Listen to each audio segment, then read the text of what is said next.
Assalamualaikum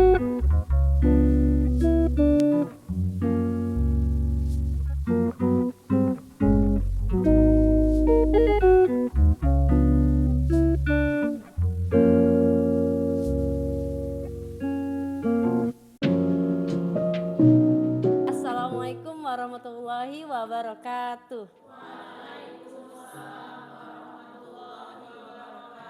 Alhamdulillahirrahmanirrahim. Terima kasih kepada Bapak dan Ibu sudah menyempatkan dirinya hadir di kelas Sulaiman.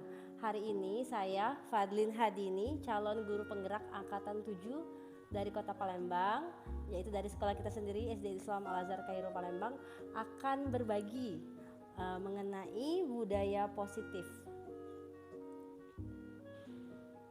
Sebelumnya, mari kita tenangkan hati kita, pikiran, dan arahkan semua konsentrasi kita hari ini di kelas untuk mendapatkan pengalaman, mungkin pengalaman baru atau pengalaman yang sudah ada, namun kita panggil lagi hari ini.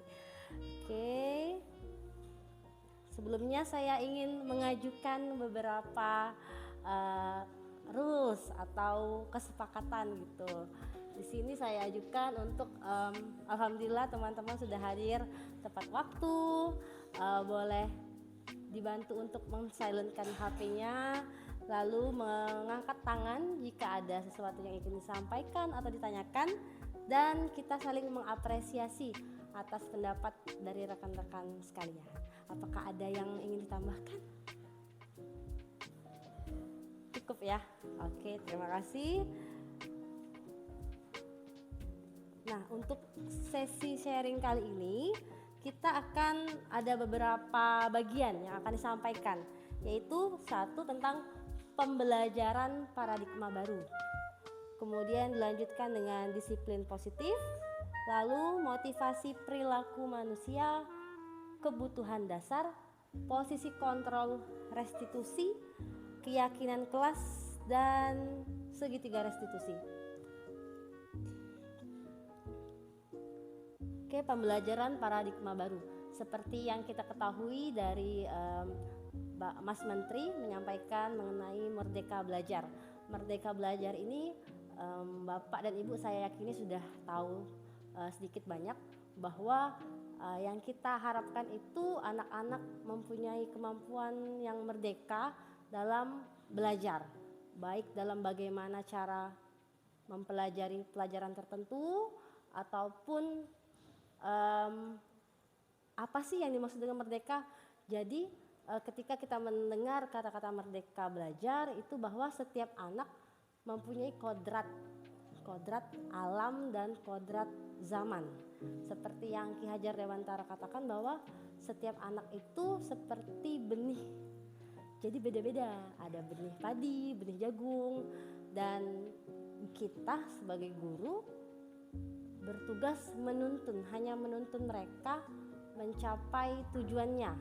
Kita nggak bisa mengubah jagung jadi padi atau jagung jadi buah apa, tapi kita hanya menuntun. Nah, disinilah kita sama-sama persepsi kita, mari kita saling berbagi bahwa kita hanya bertugas menuntun. Kita menuntun laku anak, kita nggak bisa mengubah laku mereka, tapi kita tuntun. Mungkin ada perilakunya yang belum sesuai dengan yang kita harapkan gitu, tapi kita bisa menuntun mereka. Di sini kita maksudnya pembelajaran paradigma baru mengenai hal tersebut. Kemudian, nah karena mereka mempunyai laku, ada perilakunya sendiri, mereka ada bakatnya sendiri, lalu pasti ada satu hal atau dua hal yang tidak sesuai dengan peraturan, mungkin kita bisa bilangnya. Nah, di sini kita ada program disiplin positif. Apa itu program disiplin positif? Yaitu cara mengenalkan disiplin tanpa ancaman dan hukuman. Saya yakin ini sudah kita lakukan di sekolah kita. Di sini kami kembali berbagi gitu. Disiplin positif mempelajari bagaimana cara mengontrol diri dan bagaimana menguasai diri untuk mengacu pada nilai-nilai yang kita hargai. Jadi disiplin itu bukan mereka takut sama kita, tapi kita mengajak mereka untuk bagaimana kita mengontrol diri kita, bagaimana mengontrol dirinya ketika ada sesuatu yang mungkin tidak sesuai dengan peraturan dari kita, seperti itu. Bagaimana menguasai diri untuk mengacu pada nilai-nilai. Nah, nilai-nilai yang di sini mungkin kalau seperti kita ada nilai-nilai keagamaan, nilai-nilai kemanusiaan. Secara luas lagi ada profil Pancasila, ada dimensinya tentang Waalaikumsalam kebinekaan, tentang berpikir global. Nah, nilai-nilai yang kita percayai tadi sebagai acuan bagaimana anak-anak bertingkah laku, seperti itu. Tentu ketika melakukan sesuatu, baik hal baik maupun hal kurang baik, ada motivasinya. Motivasi adalah dorongan yang timbul dari diri seseorang, baik secara sadar maupun tidak sadar, untuk melakukan sesuatu berdasarkan tujuan tertentu. Setidaknya ada 3 motivasi. Seperti saya di sini, apa ya motivasi saya untuk berbagi ya? Apakah 1, menghindari ketidaknyamanan. Menghindari ketidaknyamanan itu saya tidak mau mendapat hukuman. Tidak mau mendapat hukuman, dan ini sifatnya eksternal. Jadi karena ada hukuman aja saya taat, seperti itu. Atau motivasi yang kedua, kalau saya datang tepat waktu, saya bisa dapat apa ya? Kalau saya baik sama teman saya, apa missnya kasih saya poin ya? Nah, itu imbalan atau penghargaan. Ternyata yang kita mungkin sudah coba terapkan berupa poin, berupa bintang, itu termasuk ke motivasi eksternal, seperti itu. Nah, yang sudah kita terapkan tetap baik, namun mungkin kedepannya nanti kita ada perlahan-lahan kita dorong anak untuk melakukan sesuatu karena dari internal, yaitu dirinya sendiri, yaitu motivasi itu karena menghargai nilai kebajikan diri sendiri. Saya melakukan ini karena saya menghargai diri saya. Saya melakukan ini karena saya yakin, menurut saya harus bertanggung jawab. Jadi saya harus seperti ini. Jadi itu internal, sadar karena dirinya sendiri, bukan karena hukuman maupun bukan karena alasan imbalan.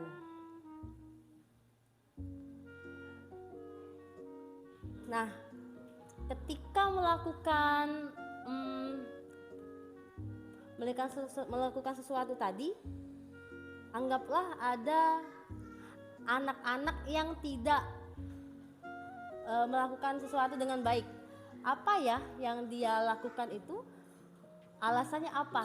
1, apakah dia bertahan hidup? Misal kita lihat ada saudara-saudara yang di jalan seperti itu, mereka nggak putus sekolah misal, pasti ada alasan kan, apakah mereka bertahan hidup.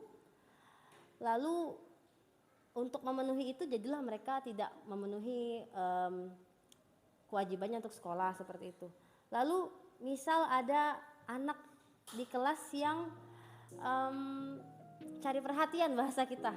Kenapa ya dia cari perhatiannya seperti Pak Ebi ya, mungkin ya, ada ketemu murid gitu yang dia ternyata setelah kita telusur, dia itu cari perhatian gurunya karena minta kasih sayang dan rasa diterima. Jadi mungkin dia melakukan itu sehingga gurunya jadi lebih perhatian sama dia, jadi care. Lalu ada lagi misalnya ada murid yang kayak ngebos gitu, bosi di kelas. Ternyata dia itu ingin membuktikan dirinya bahwa dia berkuasa. Dia ingin menguasai, menunjukkan bahwa dia bisa menguasai lingkungan teman-teman gitu. Nah, berarti dia ada kebutuhan untuk penguasaan. Kemudian kebebasan. Kalau kebutuhan dasar kebebasan itu misalnya sedang belajar, anaknya bosen, dia pengen nggak fokus, mungkin dia mau cari yang dia nggak mau ngikutin gurunya, rules gurunya, karena dia mau bebas, mau free, penat seperti itu. Atau gurunya harus sadar bahwa anak ini ternyata dia butuhnya tentang kebebasan. Ada juga kesenangan. Kemarin anak saya di kelas Kebetulan ada 4 anak itu dia pulangnya selalu melambatkan diri. Sudah 1 minggu saya perhatikan, 1 minggu 4 anak dia ketika baris dia nggak langsung pulang, Miss. Mereka berdiri dulu nunggu kak saya dan Miss Amel turun, dia nggak turun. Pas di bawah kita cari dia nggak ada. Malah anak-anaknya nice, saya terkejut sekali. Anak cewek 3, anak boysnya 1 gitu. Setelah diperhatikan ternyata anak itu ternyata dia ingin kesenangan. Saya tanya, kamu ngerasa senang ya kalau iya turunnya lebih telat dibanding teman-teman? Awal saya tanya, kamu puas nggak? Kamu ngerasa senang apa gitu? Dia bilang, iya saya senang, Miss. Dia senang kali ya bisa melawan rules. Nah di situ ada ada kebutuhan-kebutuhan dasar yang baik kita sendiri maupun anak-anak ada dan dia butuh itu.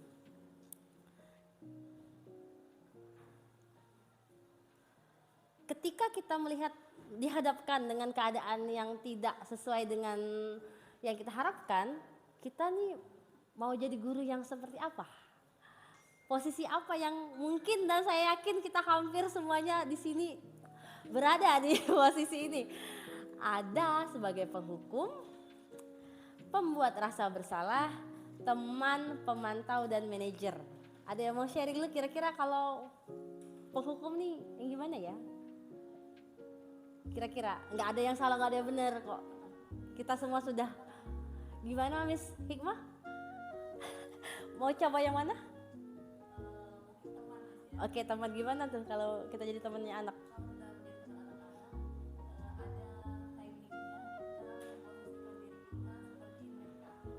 Jadi kita sebaya dengan anak-anak.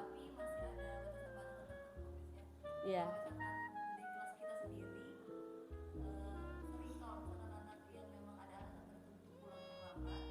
Ya. Jadinya memang harus mamanya sudah izin untuk pulang jam sekian, mereka nanti tiba-tiba ngajak kita buat gambar gitu, coloring. Di saat itu tanpa kita sadari bahwa kita sedang mengikuti apa yang menjadi kebiasaan. Ya, thank you, makasih banyak sharingnya. Kita jadi teman anak-anak. Lalu ada yang kira-kira suka nggak menjadikan dirinya pembuat rasa bersalah? Misalnya apa ya? Aduh, ibu sedih nih kalau kamu kayak gini. Gimana, Miss Revi, boleh cerita? Posisi kita kan sebagai guru ya, Miss ya. Nah, jadi terkadang memang ada anak-anak itu kan tipe anak-anak itu beda. Ada yang kalau kita lihat aja dengan mata, dia langsung, oh saya salah. Ada yang kita tegur dengan lisan, oh iya saya tadi melakukan perbuatan yang ini apa, yang tidak terpuji ke teman saya. Nah, ada yang terakhir tipe yang memang harus ditekankan bahwa kamu itu bersalah loh. Nah, itulah saya adalah spesifikasi darinya ya. The queen of Jadi harus ditegur, Miss. Memang kita tidak boleh memojokkan, tapi kita memang harus menegur anak yang berbuat salah itu supaya dia merasakan bahwa yang kamu buat itu salah, sehingga suatu saat nanti dia tidak akan mengulanginya lagi. Nah, dengan cara macam-macam, Miss. Disuruh istighfar, disuruh kalau dia ganggu temannya saya suruh pegang, kalau dia laki-laki sama laki-laki, perempuan sama perempuan saya suruh pegangan tangan di kelas, biarlah nggak apa-apa, jadi pegangan tangan, Miss, dia kayak gini. Nah, biar skin to skin ya, skin to skin ya. pegangan tangan. Waktu juga pernah karena dia tahun berapa ya dia pukul temannya pakai dasi, dia pakai dasi. Jadi saya suruh yang tadi itu apa ya, pegang dasi ke anak tersebut, terus duduk saling pandang mandang, biarlah dia merasa bersalah. Miss, saya kira itu bukan sesuatu hal yang kejam ya, kita nggak mukul anak, kita nggak menghardik dia, kita nggak apa yang menghina dia, tapi dengan cara-cara seperti itu dia semoga lah anak tersebut tidak mengulangi kesalahan. Ya, makasih banyak Miss Revi. Wah, Masya Allah. Ternyata saya juga baru denger nih. Boleh ya kita coba ya. Pegangan tangan nih. Salim sampai mereka iya gandengan. Bukan. Berapa menit lah, Miss? Nah, tapi ini yang berfungsi banget tuh anak sampai kelas 4, Miss.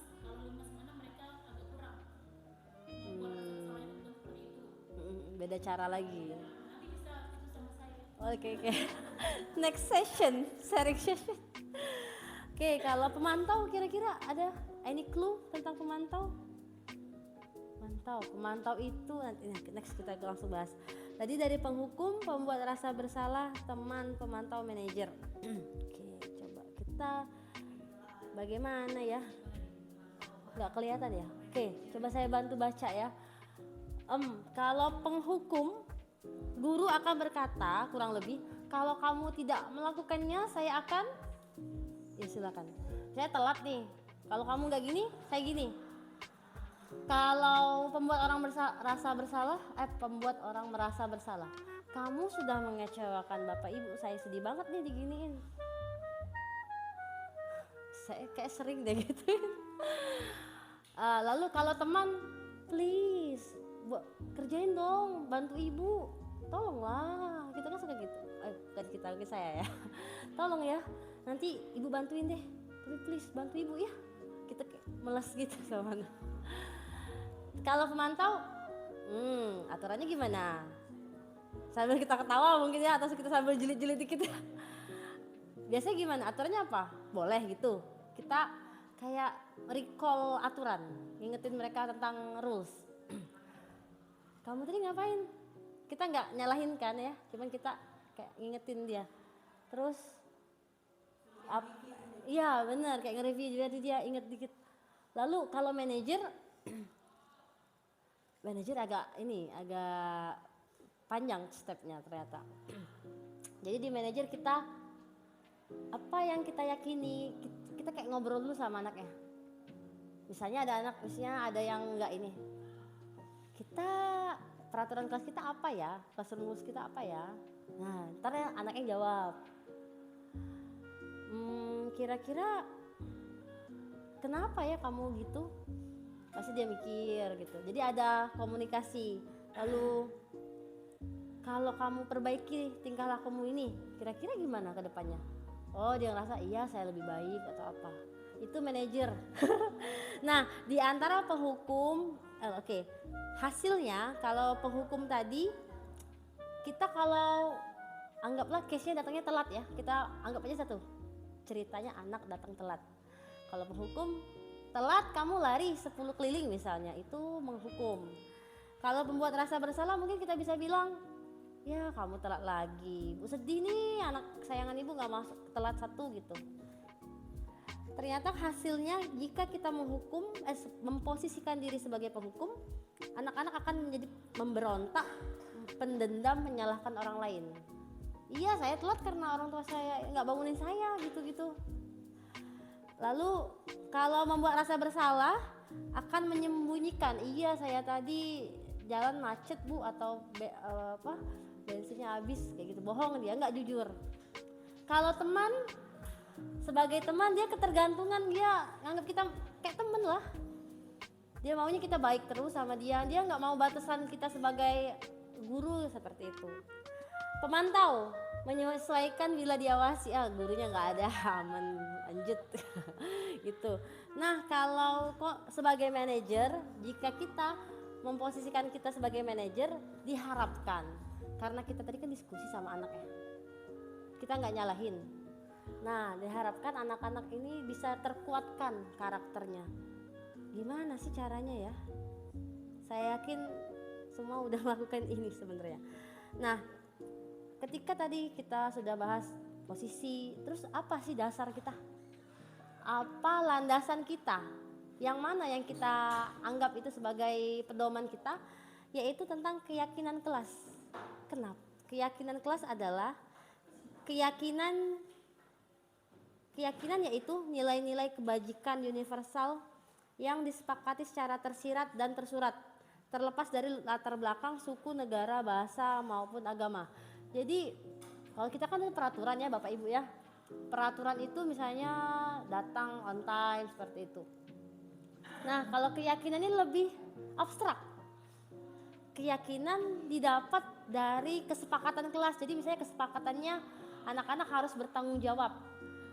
Nah keyakinan itu timbul setelah kesepakatan ini diyakini oleh semua anak. Jadi kita sepakat nih ya peraturan kita ini, dan itu menjadi keyakinan.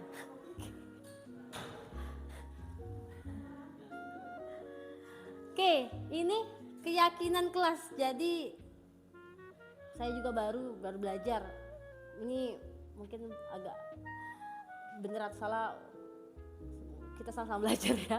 Oke, di sini keyakinan kelas itu saya ambil 3 di kelas, yaitu tentang bukan saya sih, diskusi sama anak-anak. Jadi secara garis besar ternyata yang kita yakini itu tentang nilai tanggung jawab, kerjasama, dan saling menghormati. Ternyata keyakinan kelas ini yang kita buat selama ini harusnya diperkuat secara berkala. Jadi ketika kita buat peraturan nih, classroom rules, nanti kayak sebulan sekali kita bahas peraturan itu.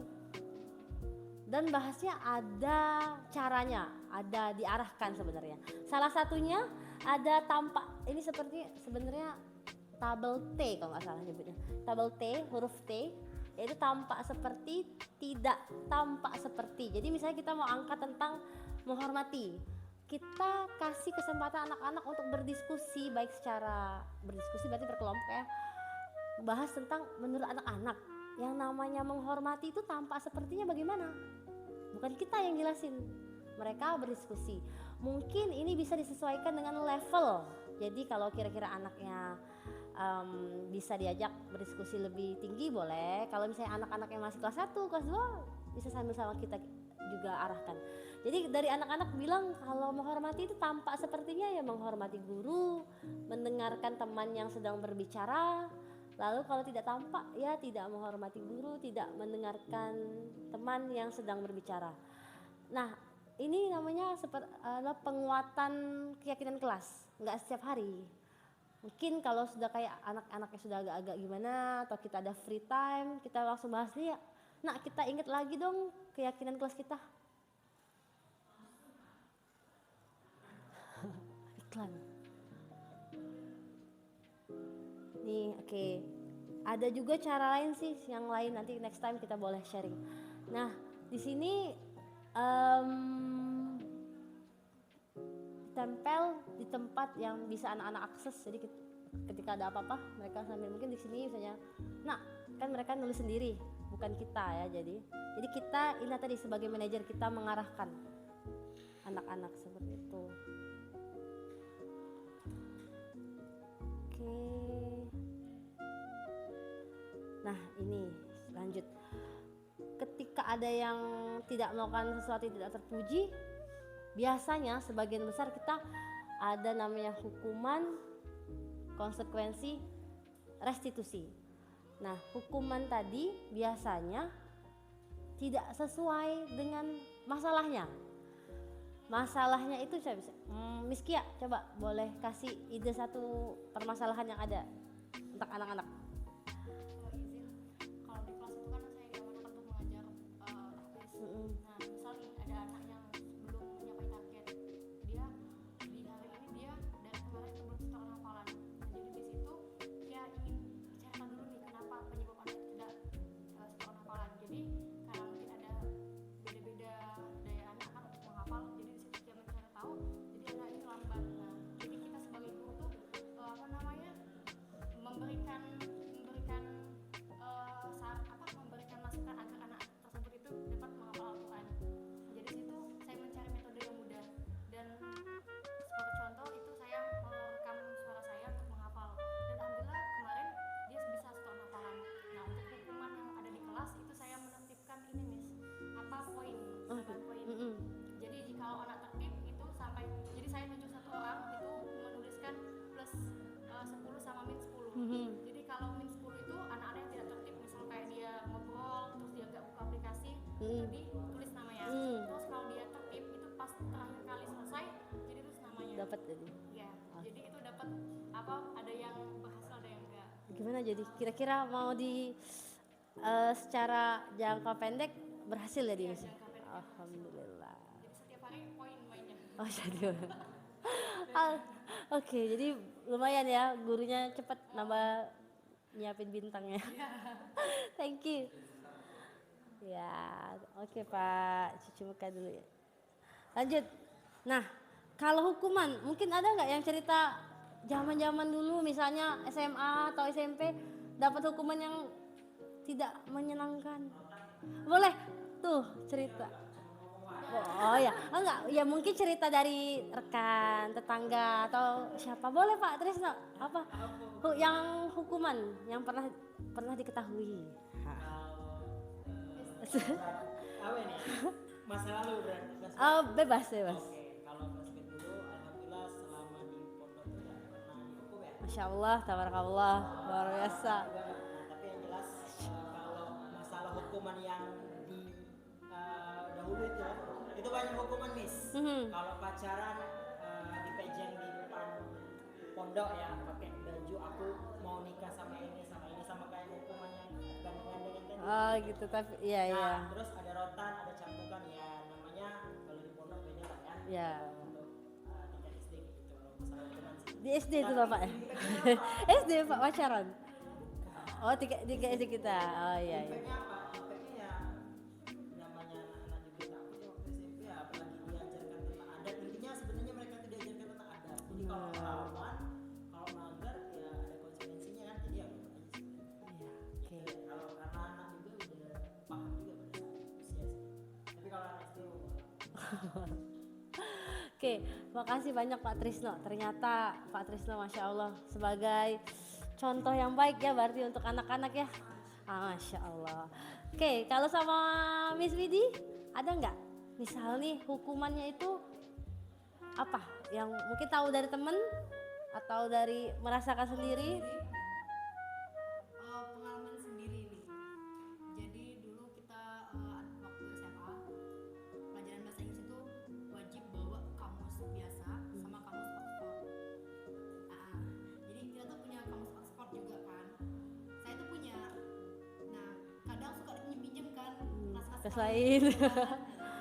Jadi pada saat itu saya tuh lupa yang pinjem kamus Oxford saya terakhir itu siapa.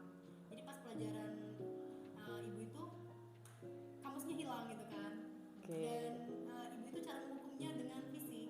Oke. Kalau yang cewek dicubit di paha. Kalau yang cowok di sininya ya. Di dadanya. Di situ. Jadi ingat bener setiap kali mandi tuh diliatin warna paha tuh kan dari warnanya pink ke kuning ke itu sampai hijau sampai ungu tuh sampai sekarang tuh jadi kepikiran ternyata hukuman fisik itu membekasnya sampai kapanpun gitu. Iya, jadi pelajaran Benar. jadinya. Ternyata makasih banyak Miss Widi. Ternyata yang nggak enak itu lama ya? Iya, Mungkin ya. Gimana Miss Revi? verbal yang juga enak. Verbal, psikis. Ya Allah, sampai merinding saya nih. Saya sampai sekarang itu Miss. Gimana Miss? Boleh? Tis. Ada dua waktu itu. Satu laki-laki, satu perempuan. Ini cerita asli Miss. Jadi saya waktu SD dulu memang anaknya yang ingat gak Satria. Saya itu kan Iya. Satria waktu SD. Ya. Ya. Jadi apapun nanya ini sampai saya nanya ke Pak guru agama ya. Pak, Tuhan itu laki-laki Pak ya. Laki. Terus bapak itu langsung dia biasa pukul pakai rotan yang penggat yang panjang tebal itu ya. Mungkin karena dia nggak tega ya, karena saya itu mungkin termasuk anak yang nggak pernah dapat nilai kecil. Mungkin adalah toleransi dia ke saya. Saya diusir keluar. Kenapa Pak? Keluar. Nggak ada alasan. Saya ngomong selama di situ. Akhirnya setelah minggu depannya saya nggak pernah ditegur lagi sama guru agama. Dicuekkan sekali berarti. Yang kedua misalnya guru matematika.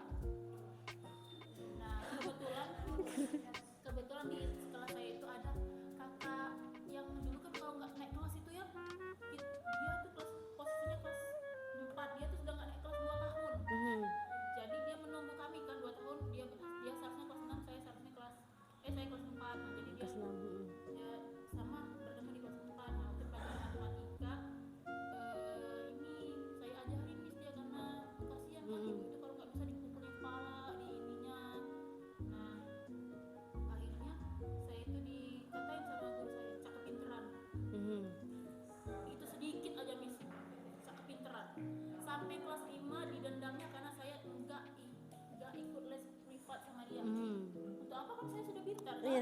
pinteran emang. Jadi sampai sekarang masih ingat kan saya. Iya, Sampai sekarang nih sampai siswa pasti saya yakin terbayang situasi kelasnya itu sudah pernah Bapak. masuk sel. Setelah saya SMA saya nggak lebih sedih. Oke, nah kalau setelah kita sharing dengan teman-teman, bedanya hukuman sama konsekuensi kira-kira ada nggak? Any clue nggak?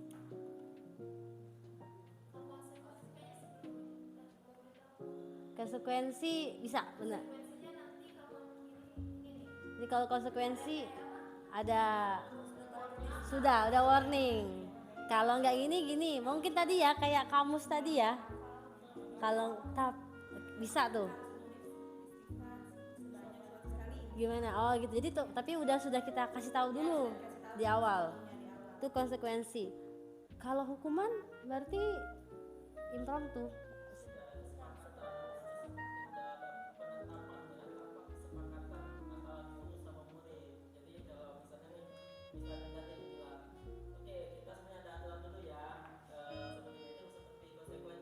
Ya.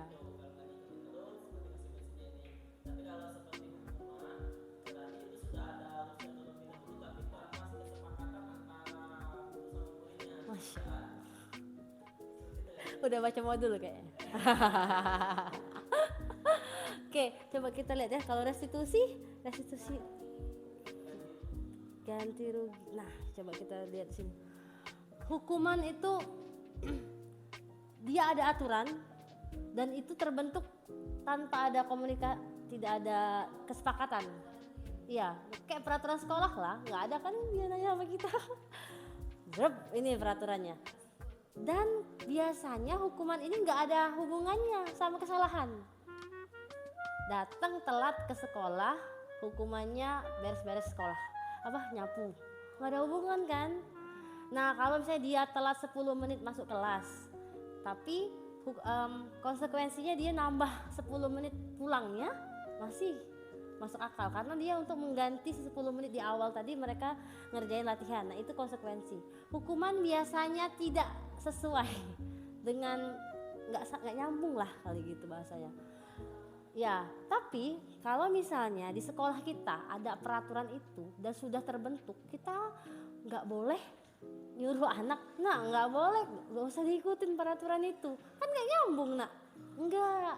Tapi kita memposisikan diri, mengingatkan anak-anak, kamu kan tidak gini ya. Kalau kamu ikutin peraturan ini berarti kamu mengikuti aturan sekolah. Jadi kalau ada memang kita dimanapun kita berada ada peraturan, mungkin kalau ada peraturan tapi tidak konsekuensinya nggak nyambung dengan aturan itu, kita bukannya manas-manasin anak untuk nggak usah ikutin, bukan, tapi kita arahin mereka, memang nyapu itu nggak ada hubungannya sama datang telat ya, tapi dengan kamu menyapu berarti kamu menaati peraturan sekolah. Jadi kita tetap arahin mereka gitu.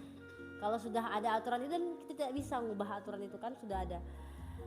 Jadi lanjut, kalau konsekuensi itu biasanya hukuman sesuatu yang menyakitkan dan harus terjadi. Tadi spontan gurunya rotan atau ada bentakan atau apa. Lalu hukuman tidak nyaman untuk murid dan anak untuk jangka waktu panjang. Korban mendapatkan keadilan. Mungkin ini kalau ada dua sisi ya, dua anak berantem, temennya korban tanpa banyak diskusi, yang satunya mukul langsung diapain gitu, yang satu sisi dapat keadilan kan, yes saya menang lah gitu. Lalu ada murid atau anak yang tersakiti, dia sakitlah hatinya sepanjang masa mungkin. Saya juga gitu.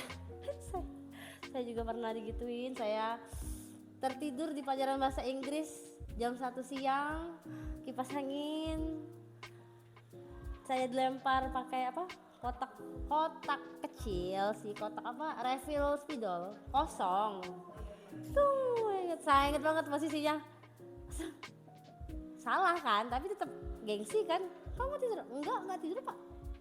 Tapi sekarang saya inget. Nah lanjut. Oke, nah konsekuensi sesuatu harus terjadi karena kita aturannya udah kita set dari awal kan. Lalu tidak nyaman untuk murid untuk jangka pendek, ya sadar lah, oh ya tadi kan saya tahu ya aturan itu, tapi karena masih inlinier peraturannya tadi, misalnya kalau kita apa ya, kalau kita ya nambah waktu tadi, waktu belajar pulangnya telat karena evaluasi belum selesai.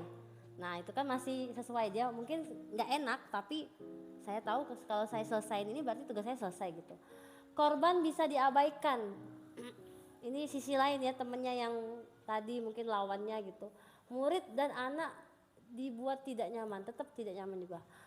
Nah kalau restitusi, nah kita akan bahas restitusi di slide selanjutnya. Restitusi ini pilihan. Jadi kita itu diskusi sama anak, lalu bisa menguatkan murid dalam jangka panjang. Korban atau teman tadi satunya dapat ganti dan murid dapat penguatan. Sebenarnya, nah kita baca ini nggak bisa di zoom ya, bisa nggak kalau dikeluarin sebentar? Sorry, saya bacain aja deh. Kalau menurut Bapak Ibu ini hukuman atau konsekuensi? Mencatat 100 kali dalam buku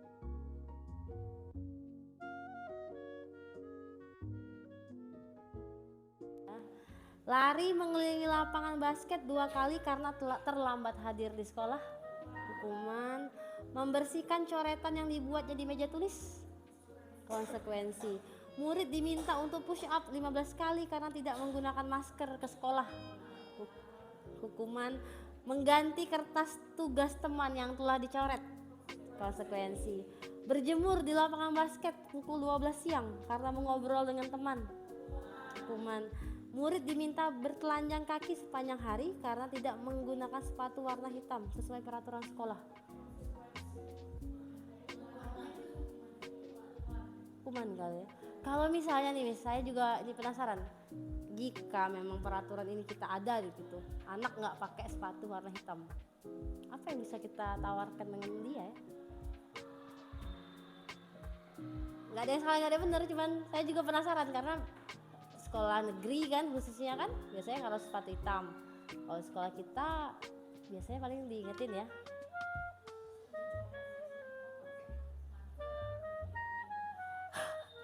aduh, biar hitam ya. Oke deh, diambil sepatu terus nggak pakai sepatu dong, berarti di sekolah nyeker. Oke, saya juga nggak tahu benar apa saya. Lanjut, berdiri di depan kelas sambil mengangkat kaki satu karena tidak bisa menjawab pertanyaan, hukuman ya. Membersihkan tumpahan air di meja tulis karena tersenggol pada saat belajar, konsekuensi. Jadi jelas ya Bapak Ibu ya, antar hukuman dan konsekuensi seperti itu. Restitusi, baik. Bismillah. Restitusi ini program budaya positif. Jadi seperti kayak yang lagi digaungkan.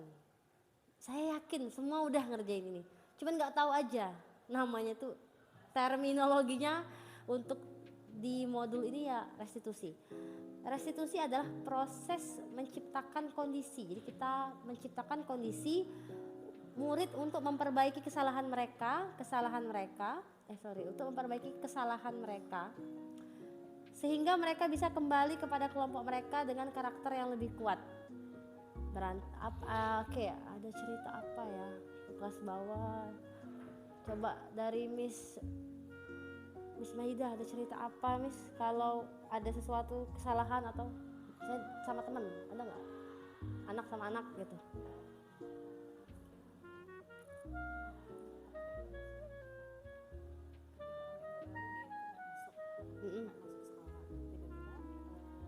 Seminggu kemudian dia hadir di sekolah. Pada saat itu saya memberikan tugas latihan satu. Ternyata dia bilang sebelumnya saya sudah mengumpulkan Miss, padahal ketika dicek tidak ada. Dengan Keyakinannya. dengan keyakinannya mamanya menguatkan bahwa saya anaknya udah ngumpulin. Oke. Padahal sudah jelas-jelas di web itu belum ada sama sekali submit tugas untuk latihan satu. Nanti karena OTM tadi bersikeras dan ngotot, anaknya udah ngumpul tapi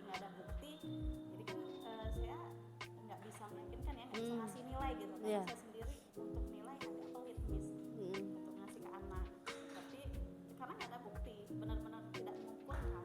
Ketika saya suruh silakan bikin tugas ulang, dia nggak mau, tetap kekeh. Jadi akhirnya saya nembak nilai, kasih nilai KKM. Ini nyata, benar-benar nyata ini, karena memang udah ini kan saya lihat memang nggak ada dia mengumpulkan, tapi dia bersikeras kalau saya udah ngumpulin, padahal sudah jelas minggu lalu dia nggak hadir.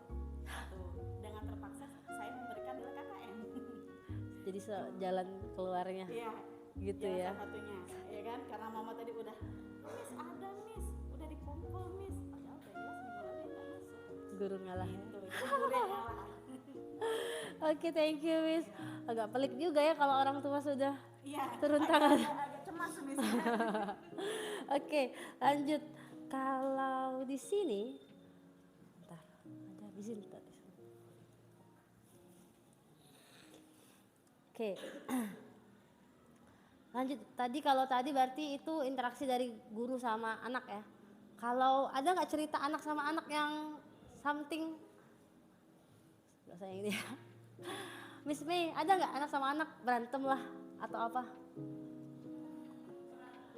Nah, baik obrolan kecil atau apa, ada salah paham gitu. Seringnya kalau berantem cewek sama cewek ya. Ah, seru ya. Karena misalnya dia tuh bilangnya udah ngasih apa sih, kayak ngasih warning sama temennya kan, jangan dong, jangan ribut. Nanti teman bilang kok gak ribut, jadi ujung-ujungnya Cekcok, aduh mulut. atau misalnya mereka nggak sengaja ketarik punya temannya tapi yang satunya nggak ngaku. Hmm. Ujung-ujungnya nanti ada mulut kan. Nah, yang biasa dilakukan di kelas harus di acknowledge dulu, kayak ditanya kenapa sih alasannya gitu kan. Kamu kenapa? Jadi nanti ditanyain kira-kira dikembaliin sama mereka. Yang mana sih yang menurut kamu di antara dua kegiatan yang kamu lakukan tadi yang salahnya punya siapa? Gitu. Nanti mereka yang jujur sendiri. Yang miss saya yang salah. Berarti siapa yang harus minta maaf? Ya udah, berarti dia. Oke, thank you Miss. Jadi nggak saya yang nentuin. Ya, jadi anak-anak ya. Nah, itulah sebenarnya kita udah jalanin ini sih. Restitusi itu bukan untuk menebus kesalahan, kayaknya saya skip ke sini dulu aja ya. Restitusi itu yang gimana?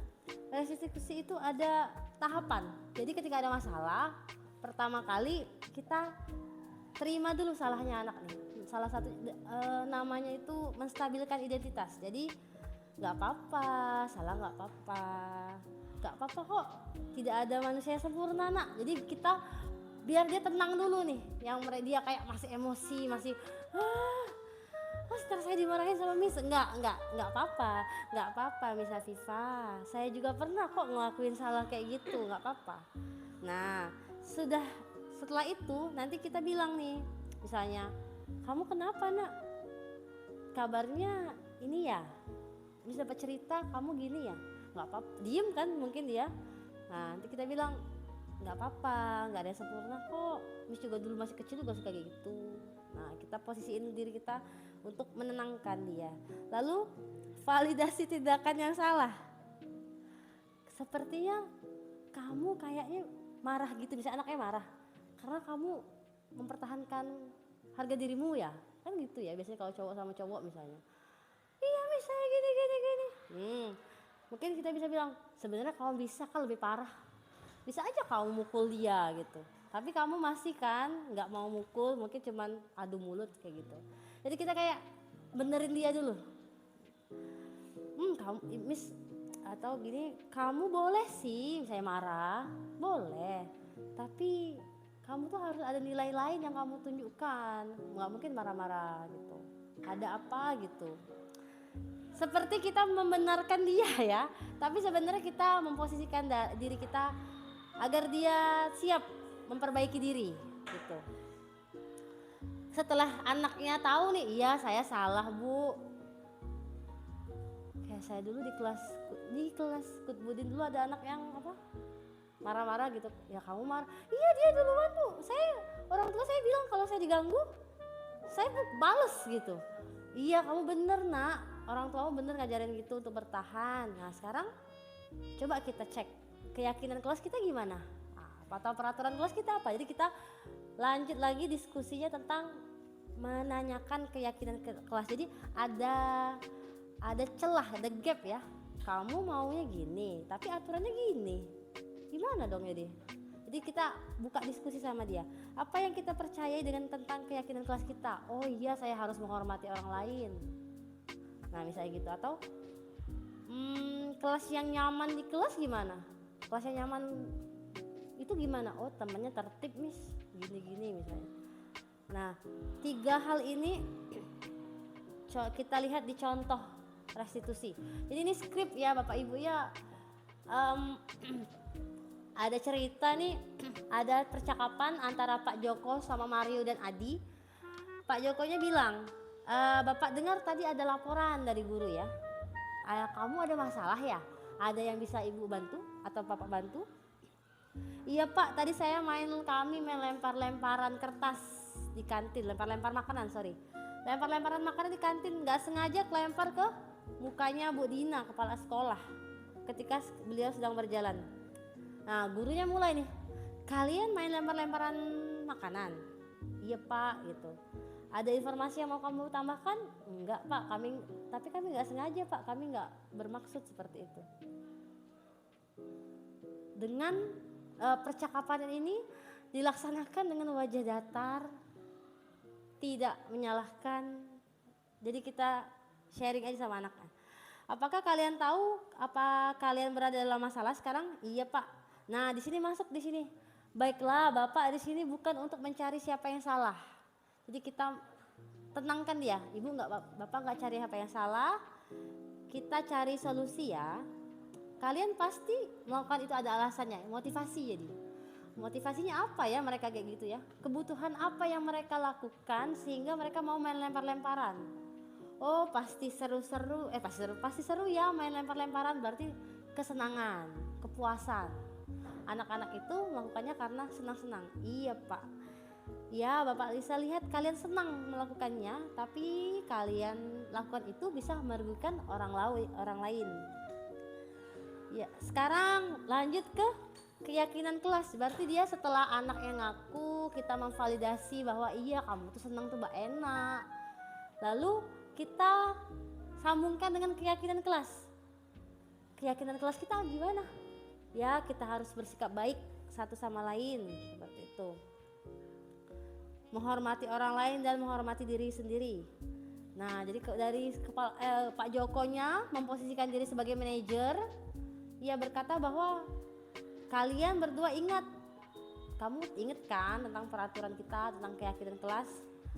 Nah sekarang coba kalian ingat-ingat lagi, apakah ketika melempar makanan itu termasuk dalam menghormati orang lain? Enggak pasti jawabannya. Tapi kalian seneng, kan ada happy-nya kan. Menurut Bapak, kalau ada cara untuk mendapatkan rasa senang tanpa merugikan orang lain, bagaimana menurut kalian? Jadi ada diskusi terus. Iya Pak gitu kan. Nah sekarang kita selalu mengindahkan keyakinan kelas kita. Besok kita akan ke kantin dan akan berperilaku lebih baik lagi. Setelah ini saya balik ke awal tadi. Jadi restitusi ini, Waalaikumsalam, welcome Pak. Restitusi ini enggak nuntut anak untuk minta maaf. Setelah saya pelajari, anak tuh enggak disuruh minta maaf. Tapi tergantung kitanya nih, kita guru nih, dapat case anak berantem. Jadi saya sempat nanya sampai ke orang lain ya. Jadi si restitusi ini boleh nggak? Apa nggak perlu minta maaf anaknya? Enggak. Iya mancing. Terus dia ngaku. Terus kita arahin ke rules kita.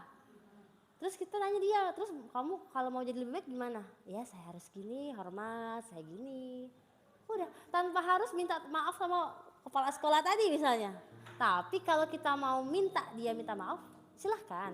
Cuman secara garis besar di konsep ini enggak. Iya karena itu ya mungkin kita bisa lihat sendiri ya feeling masalahnya ya. Iya makanya jadi dikembalikan lagi ke gurunya. Kalau seperti biasa ya, teori itu kan saling berkaitan ya. Di sini ngarahin gini. Tapi kalau menurut kita harus ada yang lain ya silakan. Kayak resep ya. Resep masakan kan. Menurut sini pakai air dingin, menurut kita pakai air es. Ya, kita mix, kita sesuaiin aja. Jadi kalau restitusi di sini bukan untuk menembus kesalahan, namun untuk belajar dari kesalahan. Tapi kita nggak tahu orang yang disakitin kan ya? Sakit lah hatinya. Memperbaiki hubungan, tawaran bukan paksaan. Kamu tadi ada masalah ya? Mau cerita? Kalau dia nggak mau gimana? Ya udah berarti. Besok lagi. Menuntun diri untuk melihat ke dalam diri. Jadi kita kayak guide dia. Gimana ya? Kamu tadi salah. Iya salah. Gimana keyakinan kelas kita? Kayak gitu. Mencari kebutuhan dasar yang mendasari tindakan. Dia tadi ngapain gitu ya? Marah. Oh dia nyari perhatian atau apa? Fokus pada karakter bukan tindakan. Iya kita mungkin kayak kita bilang tuh kita nggak boleh nyalahin orang ya, nggak boleh benci sama orang, tapi kita arahkan tindakan yang tadi. Karena ingat tadi pada dasarnya bahwa kita tidak bisa mengubah orang, tapi kita bisa menuntun anak itu. Mungkin nggak sekarang, mungkin nanti ya itu kita arahkan saja. Lalu fokus pada solusi, mengembalikan murid yang berbuat salah pada kelompoknya dengan lebih baik. Tapi kalau personally menurut saya tetap minta maaf karena mungkin sesuai ya, beda-beda. Saya pusing banget yang di sini. Saya sampai nanya ini, kok nggak ada kata-kata maaf ya di sini? Tapi ternyata dikembalikan lagi ke kita masing-masing, kebutuhan dan kebijakan sekolah. Kebijakan sekolah. Lanjut lagi. Oke, boleh ada yang sharing misalnya, udah nih ngerjain di sekolah, cuman ada nggak yang ngerasa udah melakukan ini, tapi mungkin tahapannya cuman ini sama ini gitu. Atau sudah ketiganya, sudah pernah tahapan-tahapan ini dilaksanakan secara lengkap misalnya. Miss Debbie, boleh cerita?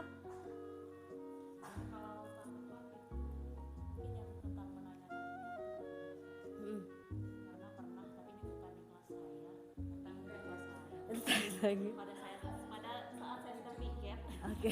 dua anak berantem, dua anak berantem, terus saya hadapin mereka berdua, saya tanya masalahnya apa, dan mereka berdua satu sama lain saling menyalahkan. Akhirnya saya mencoba bertanya, kenapa ini? Dia dorong saya. Terus ditanya, kenapa kamu dorong dia? Dia ngatain saya, Miss. Terus dia ditanya, kira-kira benar nggak perbuatan kamu mendorong dia? Enggak, Miss.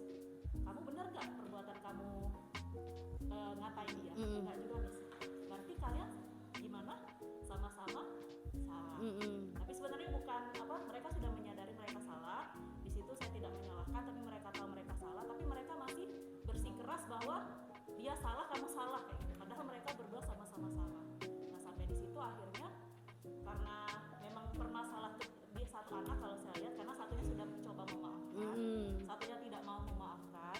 Jadi akhirnya saya hanya ngobrol sama satu anak yang tidak memaafkan itu. Iya.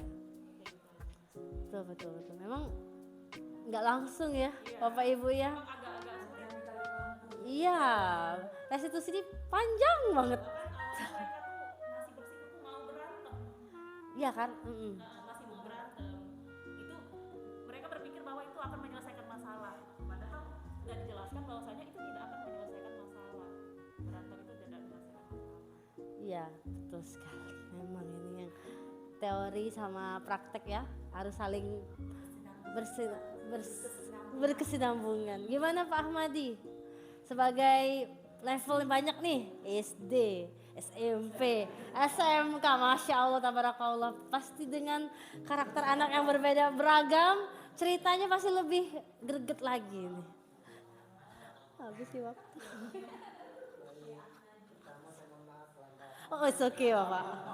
Saya yakin Bapak terima kasih banyak udah menyempatkan dirinya Pak kesini. Tadi istri Banyu Asin. Oh, iya. Masya Allah, Banyu Asin. Masya Allah, sempat Pak ya. Jadi apa namanya tuh? Jadi saya kembali sih pengen bertanya sebenarnya. Boleh Pak. Terkait restitusi ini di dalam dunia pendidikan khususnya. Mm-mm. Kalau makna dari restitusi sendiri di sini, kalau ke anak itu apakah kembali kepada apa namanya tadi, ke anak tadi dalam artian dia mengaku salah kalau misalkan melakukan kesalahan, atau ya kita sebagai restitusi di sini apa istilahnya itu minta ganti rugi bahasanya, minta ganti rugi kepada si pelaku. Mm-mm. Kalau dalam hal dunia pendidikan kan ada apa namanya mungkin ada perbedaan makna kan. Oh iya. Pendidikan apa itu maksudnya? Kalau di sini jadi restitusi ini ada langkah berarti Pak. Proses. Jadi prosesnya itu mereka sadar kesalahannya. Setelah mereka sadar, ini ya langkahnya ya. Tapi ketika sadar itu kita nggak nyalahin mereka Pak. Kita sharing sama dia. Setelah sadar kita mengakui, kita mendukung, kayak seperti mendukung loh, seperti mendukung.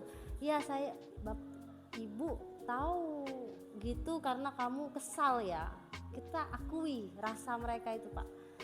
Nah untuk ganti ruginya tadi, tapi bukan langsung misalnya ada gelas pecah, kita nggak minta dia ganti beli Pak, ganti beli baru.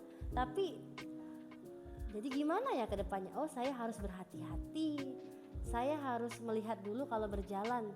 Jadi restitusi langkahnya seperti itu, tidak mengganti rugi saya terdampaknya apa langsung diganti apa tuh enggak di sini di proses ini. Tapi jika memang dibutuhkan dan itu harus kita arahkan saja. Jadi gimana? Kalau anak dan kita yang bikin solusinya itu anaknya Pak. Anaknya yang kasih solusi. Kalau misalnya anaknya bilang, "Ya saya akan ganti rugi Ibu, saya akan siapkan ini." Ya silahkan. Tapi bukan kita hanya mengarahkan, bukan kita nuntut anak. Ya guru ini hanya mengarahkan anak untuk mencari solusi, bukan kita yang menyediakan solusinya gitu. Panjang ya si restitusi ini ya. Saya yakin enggak semua hal harus diselesaikan dengan cara ini. Sesuai umur. Anak ya kalau misalnya mau diajak dia berpikir panjang gitu kan agak gimana ya? Iya. Kayak mentok di situ ya dia salah ini kan kayak gitu kan. Kalau anak dibikin dua opsi, kamu mau ini atau ini. Kalau dia sulit untuk mungkin bisa berkata jujur, bisa juga untuk terus jadi kamu mau apa? Kan bingung. Nah kalau begini kamu mau atau kasih pilihan. Nah bisa juga kan? Boleh, karena Tidak memaksa anak untuk Pak antara ini dengan ini. Nah, gitu. kalau kita kan tadi apa basicnya menawarkan tadi. Tawaran bukan paksaan. Ketika kita tawarkan opsi solusi tadi dan anaknya nggak yakin atau nggak apa, berarti kita. Nah, oke, tadi jadinya kita kalau ketika anak nggak siap direstitusi, baik masih emosinya masih nutup-nutup atau emang kemampuan anaknya belum sampai ke sana, akhirnya kita posisikan diri kita ke 5 posisi kontrol tadi. Mau nggak usah harus jadi manajer, guru tuh nggak harus jadi manajer terus, balik aja jadi ke teman atau pemantau. Jadi kalau teman kan ya udah gimana nih. Jadi memang ini kan nggak fix ya, nggak harus gini. Kalau anaknya dan keadaan kelas lagi kayak kita anteng, ada masalah mau kita beresin secara restitusi, oke kita lanjut. Tapi memang kalau misalnya anaknya tadi nggak ada idea dia, kita kembali ke posisi teman atau pemantau. Jadi kalau pemantau kasih opsi, kayak bisa dibilang gini aja, kalau nggak mana sih ini bolak-balik. Jadi benar sih, ini memang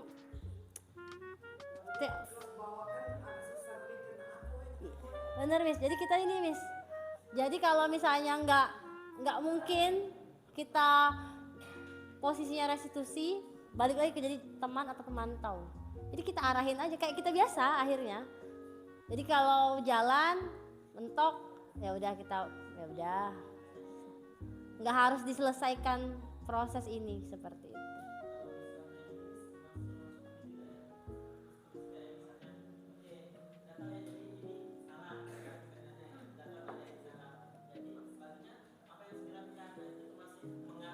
Bener, karena tadi mencari solusi. Dan itu memang bagian dari langkahnya Pak. Jadi kita setelah kita ingetin rules, solusinya gimana? Mereka yang jawab. Tapi kalau mereka ada yang udah kayak udah nangis kan, minta maaf. Udah banyak cerita ya. Udah banyak. Minta maaf. Ya sudah.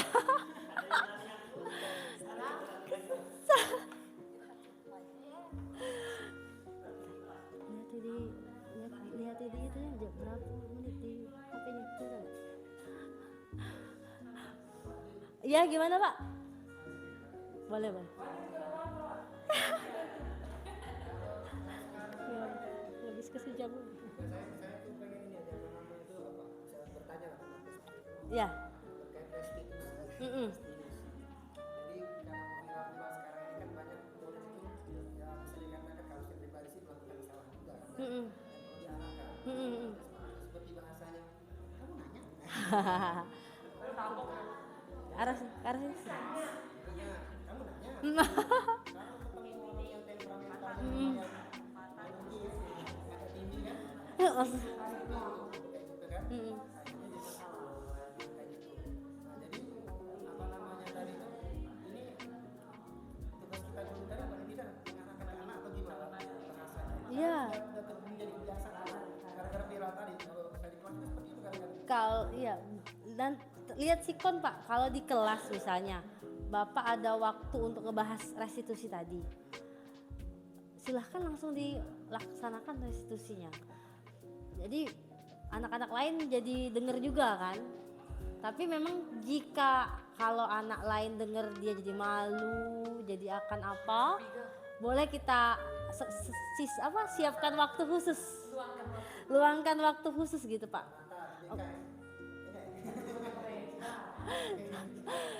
Tergantung, kalau anaknya happy aja main ke BK boleh. Enggak. Jadi oh iya. Jadi Pak kalau ada kayak gitu boleh langsung di kelas langsung boleh Pak. Gimana Miss? Oke. Oh, boleh Miss. Mungkin kalau dari penjelasan dari seluruhnya sudah mewakili semuanya, tapi saya mau tanya satu yang mungkin kurang lebih itu mewakili seluruh penjelasan restitusi.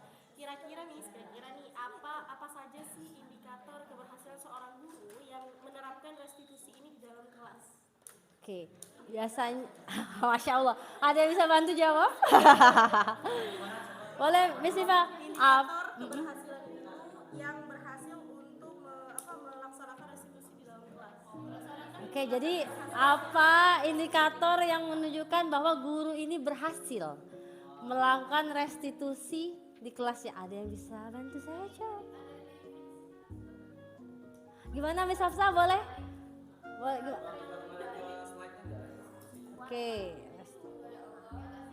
Boleh. Kita sharing. Yang mana? Restitusi itu abis ini kayaknya. Slide. Oh, abis ini. Nah.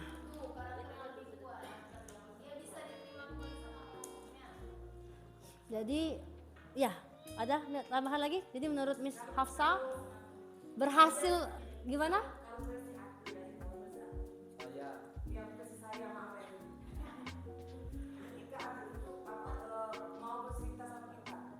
Terbuka jadi. Jadi apapun kondisi anak kita mau terangkan, kalau anak itu tertutup, kamu nggak bisa, nggak apa-apa. Itu agak lebih sulit versi saya ya. Diajak anak tuh kayak teman. Jadi kalau sudah mau bercerita apapun, ada sesuatu kita bisa masukin misalnya dia nakal segala Thank you Miss Fitri. Jadi kalau menurut Miss Hafsah, Miss Hafifah, ketika anak tadi menunjukkan karakternya lebih baik, ya bahasa lainnya mungkin dia nggak ngulangin atau berkurang lah yang tadi. Lalu walaupun sudah direstitusi, anaknya tetap terbuka sama gurunya, bukannya malah nggak mau lah ngelapor sama ibu, dilaporinnya, disampeinnya. Mungkin saya jadi takut lah cerita, nggak usah, mending saya pendem aja kayak gitu. Jadi yang intinya benar, makasih ya ibu-ibu semua, bahwa anak-anak tadi karakternya lebih baik. Ketika dia balik ke grupnya, ke kelasnya, ke teman-temannya, temannya welcome, nggak udahlah nggak usah temenan sama dia, karena dia sudah berusaha jadi dirinya lebih baik. Oke, saya rasa sudah sampai ke penghujung ke penghujung pembahasan. Di sini ada, bisa connect nggak ya? Ada contoh penerapan restitusi yang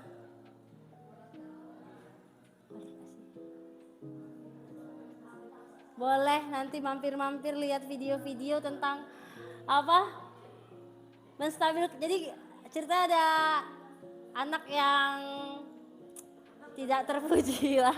Jadi ceritanya pertama kita menstabilkan identitas, kita tanya dulu ada yang bisa bantu. Anaknya cerita, lalu kita validasi. Kamu melakukan itu pasti ada alasan ya. Nah gitu. Alasannya apa? Iya, karena dia tadi dorong saya dulu. Akhirnya saya jatuh, saya mau bales gitu kan. Nah kita terus bilang berbuat salah itu manusiawi, nggak apa-apa nak gitu. Terakhir nanti dia akan kita kembalikan lagi ke keyakinan kelas kita gimana. Lalu dan kalau di sini anaknya bilang saya harus minta maaf Miss, ya udah berarti solusi dari anaknya minta maaf ya. Dan kita tanyakan sama dia gimana nih setelah kita restitusi, nak kamu ngerasa apa? Oh saya lebih baik Miss, saya ya nggak merasa apa gitu. Jadi berikut contoh restitusinya. Alhamdulillahirrahmanirrahim. Terima kasih banyak Bapak dan Ibu sudah meluangkan waktunya berbagi cerita, berbagi pengalamannya. Saya yakin Bapak Ibu semua jauh pengalamannya dibanding saya. Next time boleh kita berkumpul lagi dengan tema selanjutnya.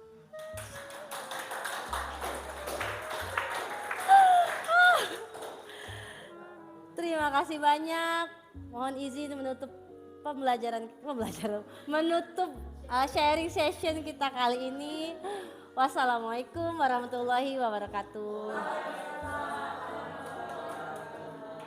Terima kasih.